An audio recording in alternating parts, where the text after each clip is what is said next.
പൊന്നു മോളെ നീ മിസ് ചെയ്ത് കിട്ടില്ല കല്യാണം. ഇടി ഈ അടുത്തിടയ്ക്ക് ഇത്ര നല്ലൊരു കല്യാണം ഞാൻ ഇവിടെ എങ്ങും കണ്ടിട്ടില്ല. അവിടെ ഇരുവണ്ണേ പറയട്ടെ, നീ ആ സുലോചനയുടെ മോളുടെ കല്യാണത്തിന് പോയായിരുന്നു. അയ്യോ നമ്മളെ വിളിച്ചായിരുന്നു. നമ്മുടെ ബഹളവും ഹൈലൈറ്റ് എന്താണെന്നറിയോ? ചേച്ചിയുടെ സാരിയും ഓർണമെന്റ്സും മേക്കപ്പും ചേച്ചി തന്നെയാണ് വാങ്ങിച്ചത്. എന്തല്ലടാ വേറെന്ത് കേൾക്കണോ? അയ്യോ അതാ പുകില്, ആ പുകിലാ നീ കേക്കണ്ട പുകില്. അവളുടെ കല്യാണത്തിന് സാരിയും സ്വർണവും ആ മേക്കപ്പും എല്ലാം ആ പെണ്ണ പൈസ. സംഭവം ചേച്ചി ചേട്ടൻ റിലേഷൻ ആയിരുന്നു. കഴിഞ്ഞ 8-9 വർഷം എന്തോ ആയിട്ട് ഒരു റിലേഷൻ ആയിരുന്നു. ചേട്ടന് സെറ്റിലായി, ചേച്ചി സെറ്റിലായി, വീട്ടിൽ ചോദിച്ചു, അടിപൊളി.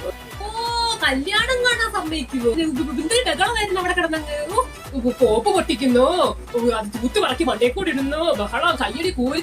മംഗളായ ഒരു കർമ്മമാണോ അവിടെ നടക്കുന്നേ?